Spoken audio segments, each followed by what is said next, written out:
Someone You Should Know. A program about people you know and even more that you don't. Hosted by Stuart Sachs, veteran, husband, father, and grandfather.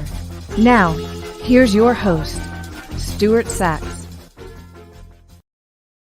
Well, hello and welcome to another edition of Someone You Should Know. I'm sure glad that you're with us today because I've got a tremendous guest on that we go way, way back. In fact, even back to our hometowns we share.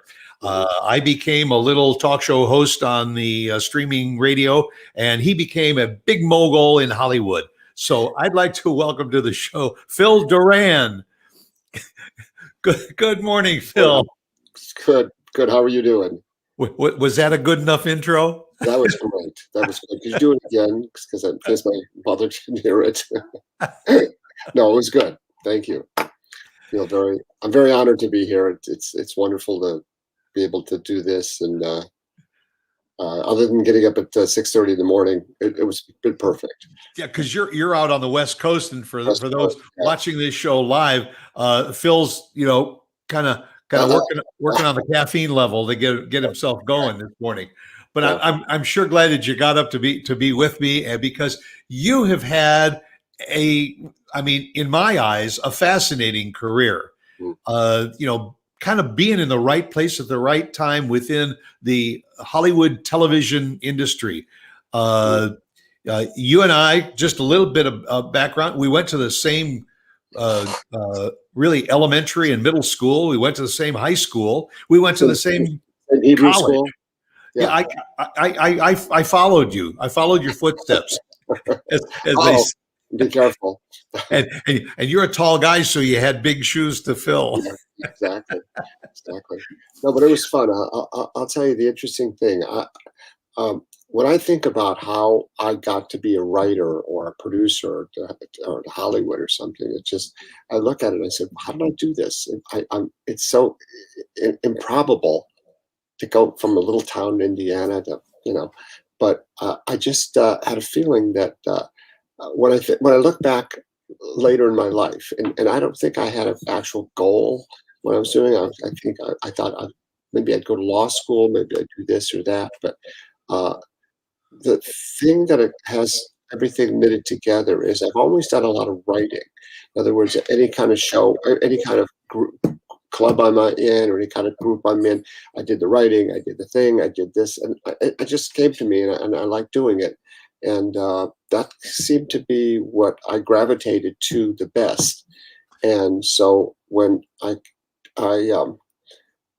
after college, after college, I went to an advertising agency. I wrote copy for North Advertising in Chicago, which was a lucky break. I was like a 23-year-old kid, didn't know anything, and I'm right in the middle of the whole thing, and it was really, really kind of exciting.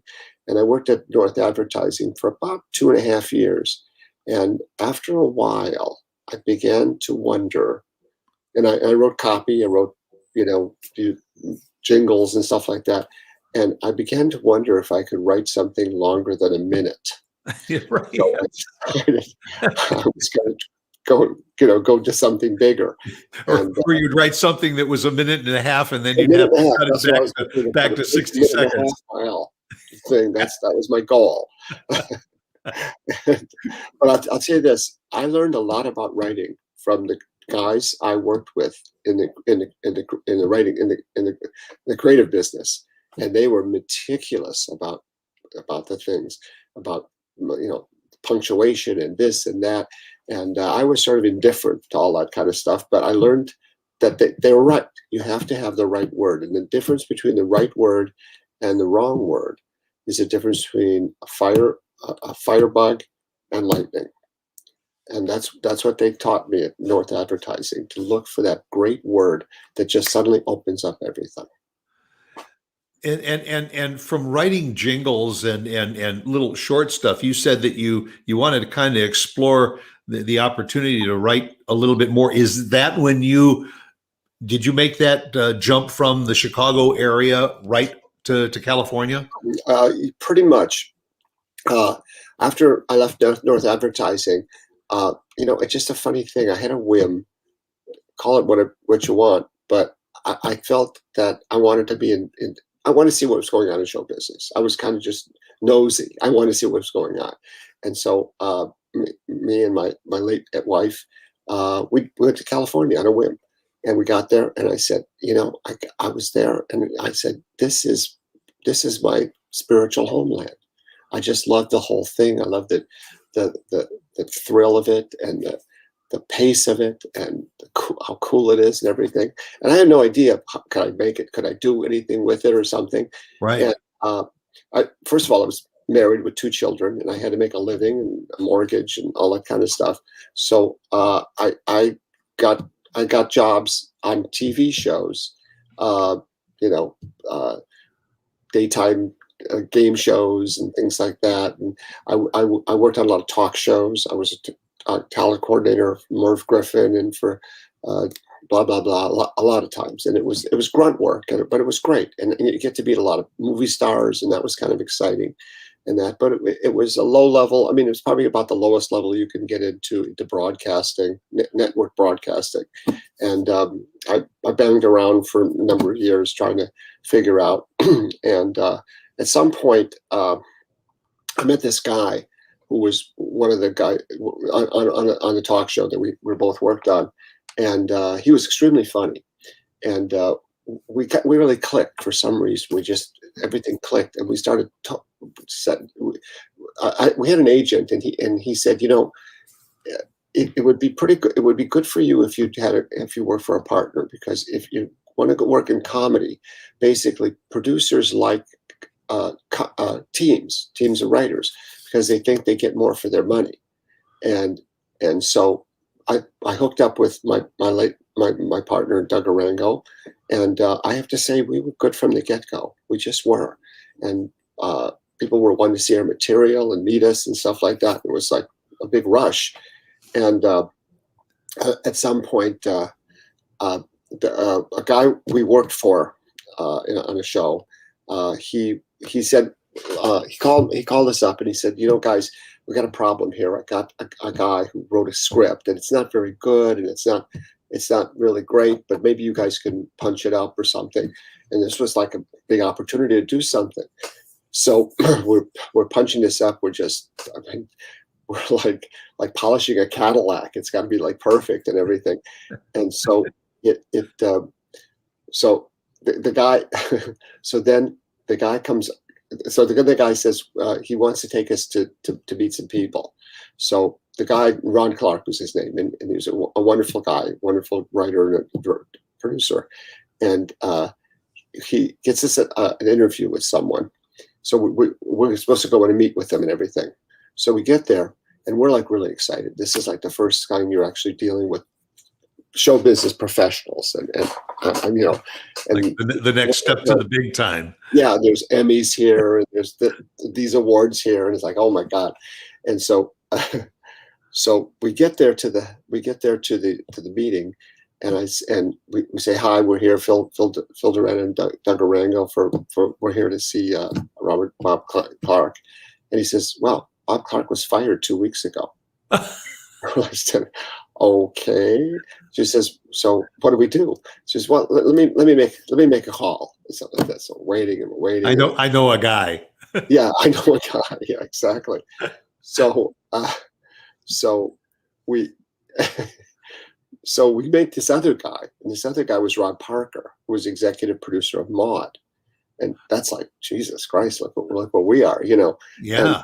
And so he gives us the script to work on, and we worked on it. We worked on it good, and it came out that what we did got actually produced, and it was the most amazing thing. The whole thing went so fast and so perfectly. It was hard to believe it was that really life that was good doing this.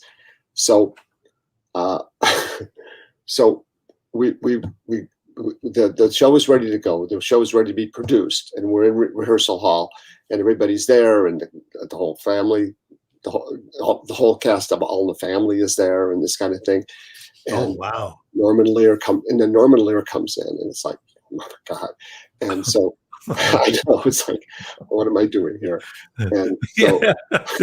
I Little was, guy from Hammond, Indiana. All of a sudden, I'm standing here in front of Norman Lear. exactly, yeah, and so uh, uh, yeah, so in the midst of, and Norman does a great.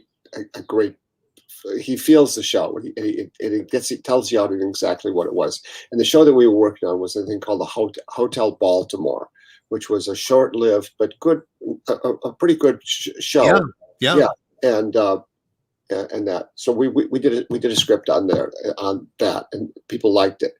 And so then from there, so then we're there, and here's the audience. We're sitting with the audience, and Norman Lear, after explaining the show and And everything, these are live audiences these are live too. audience. Yeah. So Norman Lear says, I want to introduce you to two young men who wrote the script, and they've got have a big future in this stuff. And I'm hearing this, and I'm like, oh my God, I could die right now, and I would be okay. This would be the highlight of my life. That's fine. I'm gone. It was just so impressive. So then from there, we sort of Doug and I caught on to a lot of sitcoms that we wrote. And most of the sitcoms that you worked on, were those collaborations with your partner? Most of the time, it was the two of them. Mm-hmm. And folks, for those of you that are watching and listening to the show, we're not just talking about fly-by-night sitcoms. We're talking about things like Sanford and Son, All in the Family, for which you received an award for your work on All in the Family, and even got an Emmy nomination. Am I correct? Hey, having said that, is it really true that what people say? Well, it's just a thrill being nominated. If you won, it would have been nice, wouldn't it? It's a bigger thrill to beat the people you're right. Yes, that is thrill. Yeah, like the award winner always says, "Oh, it could have been any one of these other wonderful nominees." Yeah, but I sure am glad it was me. But who's the boss? I mean, Sanford and Son was one of my favorite shows growing up. I mean, it was just a quick show between Red Fox and DeMont Wilson and some of the other characters. The pace of it was just great. Do we have time for some backstage gossip? Yeah, sure. Sanford and Son was a great show. Red Fox was brilliant. He was amazing, but it was such a hard show to do in terms of, well, Red's life is funnier than anything we ever put on the TV. His life was so insane. I mean, he had women coming at him from all sides. He had this woman, this Korean woman, jumped out of the curtains with a knife in her hand for him. We had, well, essentially what it was is that back then it was very segregated in terms, it was all black show. So they were all black. And one of the first ones, really. And all the Jews sit on the other side of the table were the writers. And that there was a lot of, I don't know, consternation between the two groups and what it should be and how it should be and this kind of thing. And you don't understand black people and and all this kind of thing. But it was really strange. And the amount of cocaine coming through at this point was like bushels of it. I mean, I couldn't even describe what was going on. But that was also how Hollywood was back then. Back then, right. People were notoriously getting high. And I remember I was on a show one time, and we needed to do another set, one more setup, which is expensive. And the people at Paramount said, no, we can't do it. We don't have the money. And I said, let me just remind you of something, that we have a drug dealer on salary at $2,500 a week. That's where the money's going. Not on the show. So this is the way it was back then. I don't think it's quite that way this way. There's Hollywood's always been I don't know, just a crazy place where people just Well, it seemed like every decade and all there was a different kind of an aura about it. right. Did you ever know Seaman Jacobs? Yes, I worked with him. Did you? Yeah. Seaman Jacobs, Lovely guy. Lovely another guy. little backstory. Yeah. Seaman Jacobs and my dad were in the army together Oh, really? in World War II, and they used to entertain the troops coming and going overseas. Oh, yeah, yeah. And I referred to Seaman Jacobs as my Uncle Si. He was, and Yeah. he also, was one of those writers. He also wrote for Bob Hope and for Johnny Carson. Absolutely. And in those days, they used to get paid by the joke. So they would be there sitting all day long, 8 hours a day, writing one-liners. And then the editors or producers would look at them. And if you got 2 jokes pulled, that's how you got paid. If you didn't get a joke pulled, amazing. You went home with nothing. Yeah. So I mean, and it was just interesting stories that Uncle Si wrote until he finally wrote a screenplay. Mm-hmm. He did "Oh God" with George Great. Burns and John Denver. Oh, fabulous! Wow, that's great.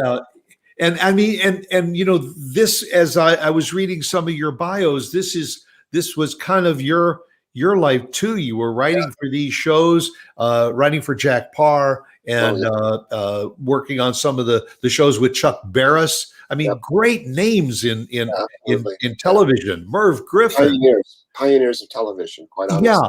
Yeah. And so did you find? I mean, I guess I'll ask you straight out. You were talking about what was going on behind the scenes of a lot of these TV shows, like Sanford and Sons. Did you ever feel pressured to get wrapped up in that, or were you able to keep that wall between you? The thing that you have to understand is when you're writing when you're on a TV show and you're in production, it's never over. You never finish the script. It's always in continuum. Yep. It is, because things change very quickly and things can always be better and this kind of thing. So it's like a lot of times I'm on a show and I said, and then they're yelling down from the script, "Where's the script? Where's the script?" I said, "We're still writing it." Come. And they grab it out of your hands and they just do what it is, which is not the best way in the world to do a show, but right. How it is, It's interesting. Who are some of the people that you worked with, from the acting side that you found very, very easy to work with? Oh, that's a good question. Ted Knight was really a class guy, a funny guy, and a real and a good actor. And, very good, serious and funny. Serious and funny, and that's also what was her name? And I worked with her on, what was the name of that show? Well, the Mary Tyler Moore Show. He was wonderful in that. He was hysterical. He really was. He was the character on that. Chemistry. The whole thing is about chemistry. You get a bunch of people and they just click together like they live together, and somehow it's a magical thing, and it's a beautiful thing to watch. And sometimes it's not easy because there are people yelling and screaming and I want this, and you're dealing with people with a lot of egos and a lot of neurosis and a lot of whatever it is, whatever you're in, movies, TV, whatever, you don't know how long it's going to last, because as good as it is, something can happen. Somebody wants to leave the show, suddenly the show falls apart. It's very tenuous. And we all know that, and that's why we're also nervous, So that's you get to the end of the season, and the next thing is you're biting your nails, wondering are they going to pick up the show for the next season? That's right, exactly. And if they renew for next season, then you sit down, you start writing right away. Yeah, exactly. And it really was a 12-month project, wasn't it? It didn't end when the season ended. You just go on hiatus for a while. Yeah, there's hiatuses in it, exactly.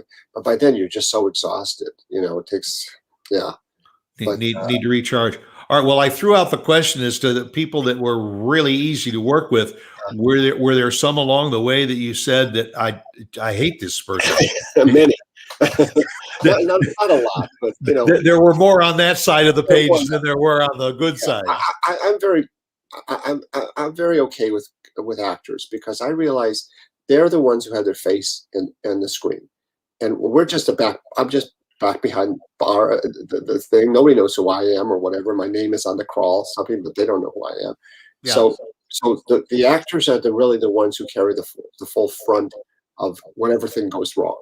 That's what they're and so I never if an actor says I don't like this joke, I'll change it because even though I think it might be I have something better, but you do it for compatibility to make them feel that they're heard and that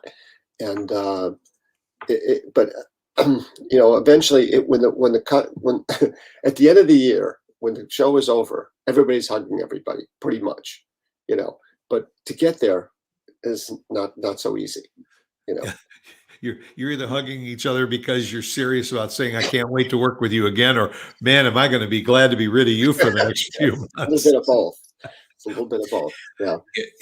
I think it's safe to say that in all industries, in the entertainment industry, in sports, and other things, there are people that once they become known, once they become popular, it kind of goes to their head.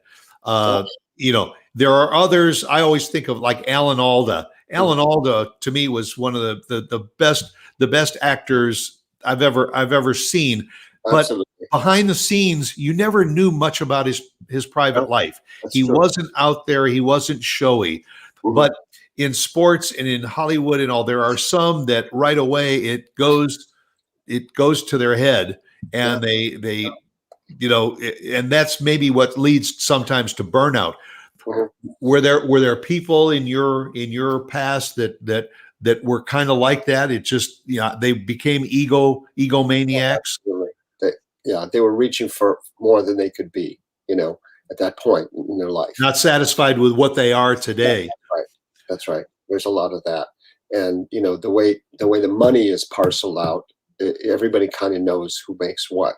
And sometimes it seems wrong that some person who is not contributing to the show too much is making more money. And there's all that kind of stuff. There's no secrets in Hollywood. You find out everything eventually.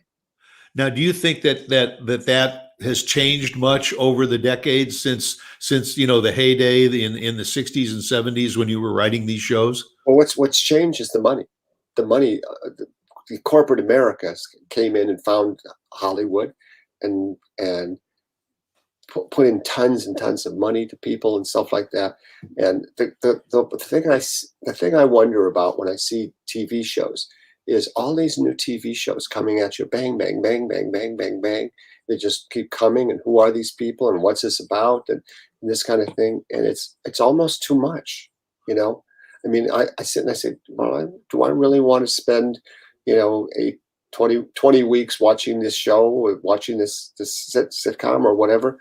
It's a lot, And so once again, the thing with us, with America, is we just have too much of everything, and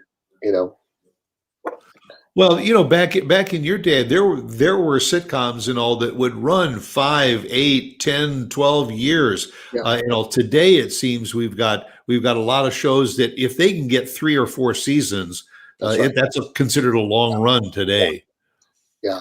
Well, they used to. The theory is that when a company decides to do a TV show, they know that they're in deficit funding from the beginning. In other words, they're not making any money probably until maybe the 10th, 12th, 13th show airs. And then when that happens, then the money comes in. But mostly in the beginning, it's fingernail biting time, because you don't know, they could cut you off at any time, and everybody goes home, and and you're known as someone from a show that got kicked off and stuff like that. So it's that way. But the money coming into it is just unbelievable. Well, the advertising dollars that go into a lot of these shows too is just, almost through the roof as to what it used to be. Oh, of course. So the sponsorship, and then of course, if something goes wrong with the show and a sponsor drops you, I mean that could affect a big chunk of income for the show. Absolutely right. Yeah. No, it's a perilous business. It really is. You have to, I mean, a lot of just nervous energy and just a lot of not knowing what's going to happen and this and that.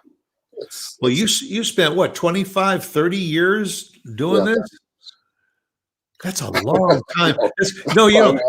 I'm thinking to myself, that's a long time to have to continue to be funny. Yeah. Yeah. You got to keep coming up with new characters and new lines for characters, and the new show is based on this. And now, how am I gonna write for that? I think you hit the nail on the head when you said it was good to have a partner, because you could bounce things off of each other. Maybe you were on and he was off, or vice versa. Yeah, it's helpful. It really is. All right, so then your life takes a complete 180. Mm-hmm. when you kind of decide, okay, I've been down this road long enough, and what am I going to do? But your wife kind of stepped in and made the move for you. And I find this to be borderline hysterical. She decides you need a change of scenery. So what does she do? She goes out and she buys some property in Italy. That's right. Yeah, exactly. That was funny. Well, first of all, I felt, at the end of the thing, I was 55 years old, and that's sort of a magic cutoff time that it's very hard to get work when you're kind of forced retirement, huh? Yeah, pretty much so. Yeah. I just saw it came through like a blizzard. It's like all my friends, all the people I knew who were good writers and had wonderful, things and that not working, including me. And it was a midlife crisis of supreme, I was going crazy. I didn't know what I was going to do. And Nancy, my wife, Nancy, was a marble sculptor. And so she would go to Italy and do these things. In fact, at the campus of UCI, she has 12 of her monumental statues there.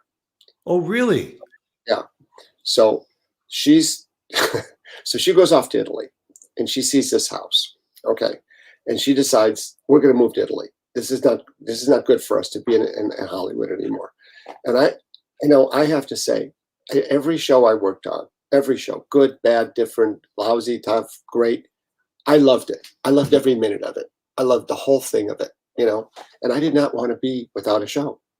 But the reality intrudes, and there's no place for me. So I couldn't figure out what to do. So I went to Italy with Nancy and to see this house that she bought. Now, this house, I have to tell you, it's like it's a 300-year-old Italian thing built on with rocks and stone. Okay, and it had not been touched for years and years and years. And in fact, the last people who lived in it were goat herders, and they brought the sheep inside the bottom thing to heat the room, to heat the house. That's how primitive it was. And I'm like, Lucy, what are you doing? And so, by God, she made it work. She hammered her way through the in Italy, everything is so many rules, and you can't do this and everything. You can't touch that, and you can't put a door here, and they're just insane. But she got a house and built a house that was just beautiful. It really was, and we lived there 10 years, and that was an amazing thing. And the perfect plus about it was, I got a book out of it. I wrote this thing called The Reluctant Tuscan, which I was a reluctant Tuscan. I liked Italy, but I didn't want to live there. The Italians are great. You bought a what? Yeah. Where? How old? It has no running water. It has no electricity. Yeah. It's heated by goats. Excuse me, are you writing another sitcom or something? Oh, I know. Yeah. Oh my God, it was funny. And then of course you hit it off real well with the people in town, didn't you? Oh my God, they hated us. They just did. I mean, they, there's a bunch of Americans were going to come in and turn us into Beverly Hills or whatever they thought that we were going to do here, but eventually we became friends with them, and they're really wonderful people. They're fun, they're playful, they're just really great. But you have to learn the language to be able to understand. You had never spoken Italian before, did Never. you? No, exactly. A little Yiddish, a little here But and there. Nancy did, because she was traveling Yes, over there. Nancy became, so she spoke for me in both English and and Italian. So I don't know what the hell she was telling people, but somehow she got it through. She was very But whatever she was telling them, they were smiling. So you figured it was okay, huh? Yeah. That's what, the book is called The Reluctant Tuscan. Yeah. I urge every one of you that's watching and listening to the show, pick up a copy. I mean, you can go to Amazon, you can go all the sites and everything. The Reluctant Tuscan is out there. I mean, I hate to tell you, Phil, but it's out there for everything from $3.99 on up. Oh, I know. Yeah, I know. It's still out there. That's a good thing. Yes, but get the book. It is a great read. It's hilarious. I still keep thinking about the interaction that you have with the townspeople. And you want to get things done, but it doesn't move that fast in Italy. That's right. That's right. And the house you bought was older than the country you lived in. That's right. It's true. That's fun. But now do you still have the house in Italy? We wound up selling the house, so we're just fine. So you fixed it all up and sold it. Yeah. So now you're full time back on the West Coast. Pretty much, yeah, exactly. So what are you fully retired now? You go on to say that you made a promise to yourself to write a book every 20 years. So you're working on another one now. Yeah, I'm actually working on a memoir of my family, and how that came about is I kind of realized that when Debbie and I were growing up, we lived with our parents, but we were also lived with our grandparents. They lived very close by, and they were very much into our life. And your grandma would take you there, and your grandpa would take you there, and it was like this. Right. And I realized that this is something that probably doesn't go on much anymore, And I wanted my sons to know what it's like to grow up with parents and grandparents, and how they can completely mess up your life very easily. And so I decided to write about how we came here, and this being a story about American, it starts in Russia, and my grandmother Sarah Rose Tapper came to America when she was 14 years old, and basically what happened was that she a girl in the village had a ticket to go to New York, but she fell in love with this guy, and they caught him in the haystack doing what, and she didn't go. So it got to Frida, and Frida was 14 years old, didn't know anything, and had a ticket to America. And I wrote about her travels to America to get it there, all the things that had happened, and it's sort of a thing of where we are. We are all nomads, and we Americans are the nomads of nomads. We just can't figure out where we're supposed to be. Right. And so The thing is to go do it and try different places, and you know. Now, the research that you did for that, is that something that you have had in the family that you could rely on, or did you have to go to ancestry.com or something to kind of tie the ends together? I think what the main stuff that I got from my family was just sitting around the dining room tables. Big family, six kids, and wives and people like that, huge things, and just listening to people talk and just listening to them. Those were those were the days when we actually did sit around a table and talk to each other. Yes, exactly. Instead of this, boy, is that the truth? Yeah. Yeah, but before the show, when we talked about both of our grandparents being from Russia. That they had an old tradition that when they would drink tea, they would take the cup of hot tea and they would take a sugar cube and put the sugar cube in their mouth and drink the tea past the sugar cube to sweeten it. They didn't put the sugar in the tea. No, too valuable. That was the way they did it, and I always remember sitting at the table. That's the only time I ever drank tea. Was with my grandparents, and those are the memories that you want to hang on to, and in your case, you want to document those. Yeah, exactly. So I'm hoping to do that. So what's your time frame for the release of that book? Oh my God, I've been working on this book for a year and a half, and it's a big project. I've never written anything so big, so many people, so many locations and stuff like that. But I'm hanging in there, and I like what I'm writing, and it seems okay, and we'll see what happens, Well, and I'm sure that there's going to be some serious, but there will also be humor in that too. Oh, yeah, you have also collaborated on other books too.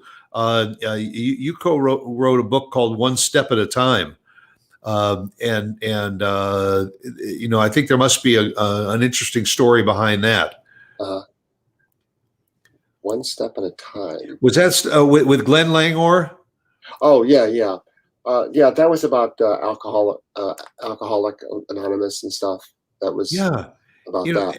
And I bring that up because number one, you were a comedy guy. You always were. Everything you were involved with is comedy. So how is it to all of a sudden get involved in a project, a written project or a TV project that's got a serious note to it? Is it easy to make that transition? Well, it is if you're looking for it. It is if you're trying to find it. I mean, I think it does take a little bit of digging and stuff like that. But because behind every sad story is a laugh. We're by that's a great line. That's a great line. I like that. Yeah.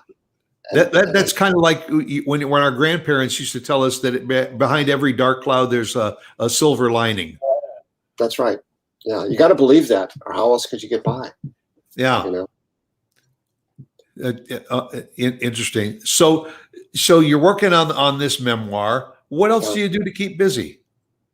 Well, I don't know. I have a lot of friends, and I live in the village, and the village is wonderful. There's always something. We're the most overproduced people in the world. We have more stuff that goes on. I sort of every night is a play and a performance and a club night and this night and that night. It's just great, So you keep yourself going. You keep yourself busy. Exactly. Well, I know that I got to you because you also got a great agent in your sister, Debbie Feinberg, who also is a Hammond High graduate. I think she was the class of '65 or so, and I saw her at a reunion. Did you? Yeah. Ago. Oh, that's good. And we're talking about our high school and all. And as we are speaking on this show, they are tearing our whole high school down after 115 years. Yeah. Are they going to do another high school on the side of that, or? Yep. Right behind the old Hammond High is the new school called Hammond Central. It's going to be a junior high and high school combination. But I don't care what anybody says.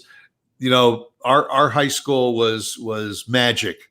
And little by little, there were great memories from back there. Great teachers, really great teachers. great people. I mean, people who were smart and I mean, really productive and everything. It was really a wonderful time. Yeah, and for those of us that grew up in the '60s and everything, that was the beginning of so many interactions. There were interactions between the races.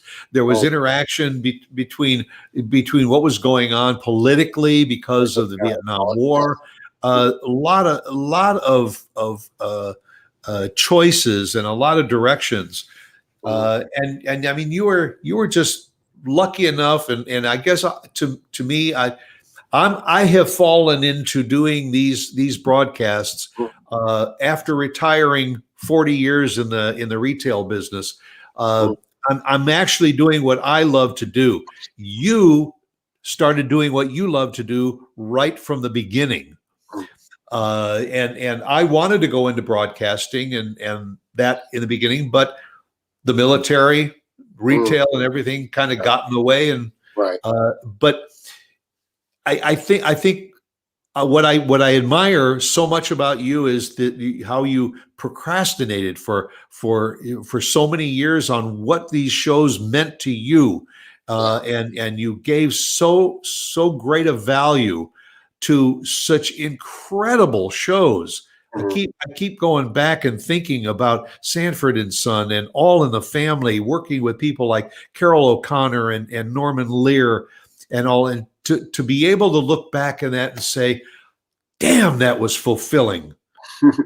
It was. It really was. And I felt I was around, gods, people who really, knew the business so much. I mean, Mort Lockman was a writer for Bob Hope and for this a wonderful guy, sweet guy, and a good writer and things like that. And just to keep things in perspective, Mort would tell us a story that come Christmas, all the writers, the writing staff of the Bob Hope show, which was big, they would come to Hope's house in Toluca Lake, and they'd stand around, and he would be in the balcony, and he would be dropping checks to them.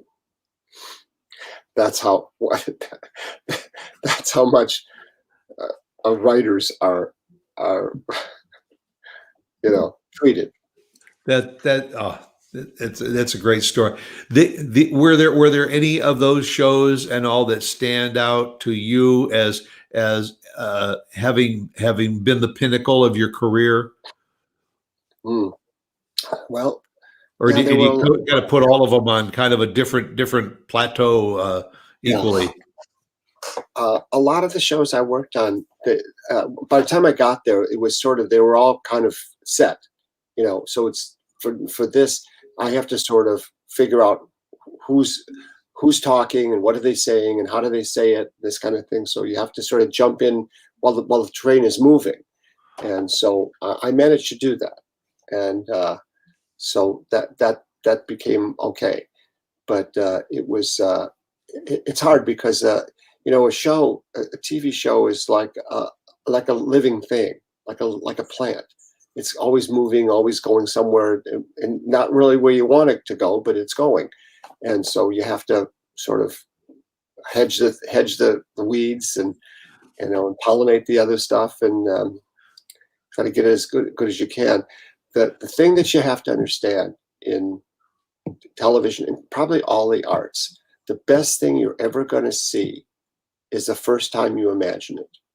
That's the first time. That's the best it's ever going to be. It'll never be better than that. So just be able to do the best you can with it, and say, this is what it is. This is as close to it as I can get. Because you can never get. Hearing you say that, very often people will say, I watched the whole season, but the pilot was still the best. Yeah. It was that first episode out of the box that was the best, and everything was kind of a follow-up to that. Yeah, pretty much. So what's your opinion of today's writing staff? I mean, what do you think of the sitcoms that are out there now? Well, what in my lifetime, we had writing staffs on all these shows, and mostly they were like old Jews, old men. Yeah.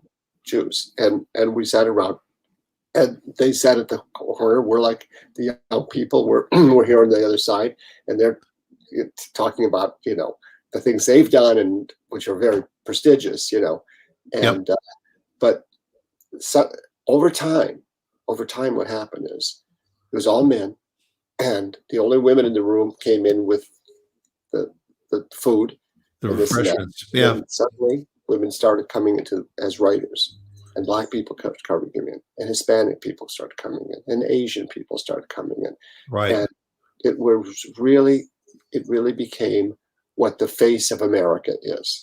Not And the themes of a lot of those shows started to change with that too. And of course too, I think there's a lot of difference between a lot of those sitcoms today are laugh tracks rather than having live audiences and all. And there was a difference there.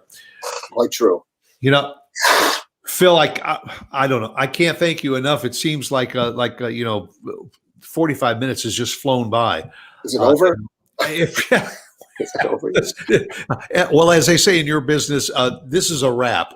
Okay. Well, thank you so much for inviting me to do this. This was a wonderful experience. I love doing this all. Well, it was great making the reconnection again. Thank you again to your sister Debbie for setting this all up, and to all the folks from Hammond High School that are watching the show and all. We want to say hi to all those Wildcats out there. That's right. And I thank you very, very much. The very best. I'll look forward to the memoir book coming out sometime in the next so many years. In the next century, it should be out. But you go out and make it a good day. As I always say, and Phil will probably go along and say it with me too, go out and be yourself, because everyone else is taken. That's very good. Make it a good one. Take care, Phil. The very best to you. Okay, we'll get you again next week on Someone You Should Know. All right. Thank you.